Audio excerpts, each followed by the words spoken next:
Chuck Palahniuk, author of Fight Club, decried today's boiled down book culture and told Fox News he tries to put his crazy on the page, saying young people will only be interested in reading if the literature is risky. Known for its famous first two rules, you do not talk about Fight Club, the book-turned-film became iconic in the 1990s and won a list of awards. The 1999 movie starred Brad Pitt and Edward Norton. Palahniuk's work occasionally trashes our consumer culture and obsession with material goods while praising masculinity and violence, Fox News host Jesse Watters said on Thursday. Everything is so test-marketed and test-audienced, and everything is so boiled down to reach the largest audience possible, to make the most money, that we really have cut ourselves off from any kind of extreme in popular culture, Palahniuk told Jesse Watters Primetime. Palahniuk said he's endured book banning for a long time. He noted his books are heavily banned throughout the United States and are entirely banned in American prison systems, and says many public schools and most private schools even refuse to carry them. He shared why he's not shy about making people uncomfortable while routinely writing about taboo topics like sex, murder and drugs. Nobody takes a real risk because that involves, maybe money, he added. Palahniuk said young people want risky stuff, and are only going to read books if they are given something they can't get anywhere else. I am genuinely crazy, but I try to put my crazy on the page, he said.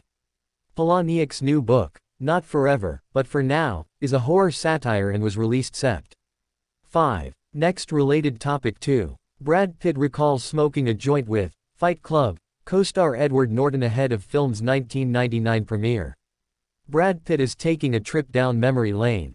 The 56-year-old actor recently spoke on Marc Maron's WTF podcast where he recounted a story about him and his Fight Club co-star, Edward Norton, at the movie's premiere during the Venice Film Festival in 1999. For some reason we thought it would be a good idea to smoke a joint before, Pitt revealed via People magazine. Pitt, who was 35 at the time, said that during the screening the actors were seated next to the festival's director, and when the provocative movie's lines didn't hit, the stars couldn't help but let out a laugh. The movie starts, first joke comes up, and it's crickets, it's dead silence, Pitt recalled of the David Fincher-directed flick. Another joke, and it's just dead silent. This thing is just not translating at all. The more it happened, the funnier it got to Edward and I. So we just start laughing. We're the holes in the back laughing at our own jokes. The only ones laughing, said Pitt. At one point during the screening, a displeased audience member left, which was funny to Norton and Pitt, with the Once Upon a Time in Hollywood star saying the pair had a good time. Heading. Brad Pitt says Bradley Cooper encouraged him to get sober. At some point it gets to Helena Bonham Carter's line when she says, I haven't been ed like that since grade school, and I watched the festival guy who had been squirming the whole time get up and leave, remembered Pitt. He doesn't say a word, he just gets up and leaves, which makes us laugh even more. The poor reception the movie initially received was a surprise to Pitt, according to People. The movie ended, the lights flick on, I look at people, said Pitt. They just slowly get up from their seats and no one is talking and they kind of disappear from the screening. He continued, I remember looking at Fincher and being like, oh my god, what the F did we do? What happened? I thought that was great. Pitt has previously admitted that the pressures of his immense fame in the 1990s caused him to turn to marijuana and seclusion in order to cope. In an in-depth interview with the New York Times Magazine, Pitt, who rose to fame with other hit films such as Interview with the Vampire and Seven throughout the decade, said that he spent a good portion of the 90s sequestered in private because he didn't know how to react to the public interest in his every move and decision. I spent most of the 90s hiding out and smoking pot, he told the outlet. I was too uncomfortable with all the attention. However, Pitt said by the early 2000s he realized that he was imprisoning himself with his lifestyle of avoidance. Now I go out and live life, and generally people are pretty cool, he explained. Related topic 3. Fight Club, 7 things you didn't know about the film. Allow us to apologize in advance because we're about to break the first rule of Fight Club, which is, you do not talk about Fight Club. Released in 1999, the movie starring Brad Pitt and Edward Norton initially received mixed responses from critics, but is now considered one of the greatest movies of the 1990s. To celebrate this classic film, we've tracked down some of the best little-known facts about Fight Club. Casting. According to Chuck Palahniuk, whose book the movie is based on, Brad Pitt and Edward Norton's parts were decided quite early on. But that wasn't the case with the character that ended up being played by Helena Bonham Carter. At the time Courtney Love was going out with Edward Norton and she was really campaigning for that part, so I had assumed that she would play Marla, Palahniuk told Men's Health. But David Fincher did not want to cast her. He wanted to cast against type and that's why he was advocating Helena. Director David Fincher has also said that he offered the part to Julia Louis-Dreyfus, who was famous for playing Elaine Bennis on Seinfeld. But the meeting didn't go to plan. She had no idea who I was, Fincher said, according to Total Film. I'm sitting there thinking of myself, my God, you are such a FG loser. I think she's amazingly talented, I just thought she was too young. When you realize Tyler doesn't exist and the narrator's been abusing Marla himself, it needed to be somebody who, for lack of a better explanation, was there out of choice, not somebody who didn't know any better. 6-star. Bonham Carter had to smoke so many cigarettes in the movie that she actually got sick from it. At the end of the shoot I gave Fincher an X-ray of my lungs, the actress told Total Film.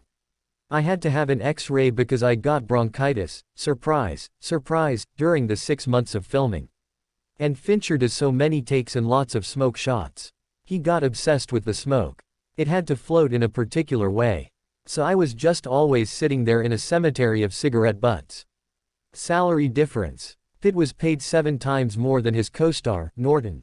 Pitt received $17.5 million for his role in Fight Club whereas Norton pocketed $2.5 million. Starbucks cups. We all noticed Brad Pitt's ripped torso, but few of us noticed there's a Starbucks coffee cup in every single scene. Fincher explained why to Empire magazine. When I first moved to LA in 1984, you could not get a good cup of coffee in Los Angeles to save your life, the director said. Then Starbucks came out, and it was such a great idea, good coffee. And when it became successful there were like 2 or 3 on every block. It's too much a good thing. But Starbucks read the script, they knew what we were doing, and they were kind of ready to poke a little fun at themselves. I mean, they wouldn't let us use their name on the coffee shop that gets destroyed by the piece of tragic corporate art, but they were willing to give us the rest of their stuff. We had a lot of fun using that. There are Starbucks cups everywhere, in every shot. I don't have anything personal against Starbucks. I think they're trying to do a good thing. They're just too successful. Offensive line. In the original script, there was a line that Marla was meant to say to Tyler after they have sex for the first time. The line was, "I want to have your abortion." But the Fox 2000 Pictures president of production, Laura Ziskin, found the line horribly offensive and pleaded with Fincher to change it. "I'm begging you, please. It's too offensive. You have to take it out," she said to the director. He agreed, on one condition. "I will shoot something else to replace that line, but you have to promise me that I have the final say on whatever that is. I get to come up with the replacement," Fincher said to Ziskin. She agreed and Fincher changed the line to, "Oh my God, I haven't been FD like that since grade school." When Ziskin found out about the new line she hated it even more than the original and begged Fincher to use the abortion line, but a deal's a deal. Injured stars. There are a lot of fight scenes in the movie and the fact that David Fincher likes to shoot a lot of takes meant that some of the stars picked up injuries during the physically demanding scenes. Both Pitt and Norton hurt their thumbs and ribs and the Norton also picked up a nasty head injury.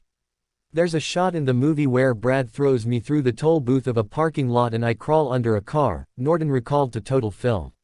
It's an elaborate shot and Fincher wanted to do it all in one. So we did it a lot of times. Like a lot. Like 20 or 25 times. I remember going into a head state of like, F.K. it. I can do as many as he wants me to, because there's no going back now. Eventually Brad started getting uncomfortable, around 33 or 34, and he said, "Look, seriously, no more. He's really getting beat up." Fincher just goes, "Last one, I swear. Last one." So I went crawling under the car as hard as I could and I was too tired and I didn't duck enough and I really rang my head hard against the transmission and sort of screamed and he jumps up and goes, "That was the one."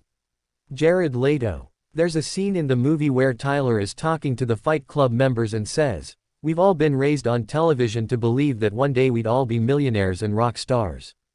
But we won't." As he says the words, "rock stars," Tyler stares directly at a character called Angel Face who is played by Jared Leto aka an actual rock star.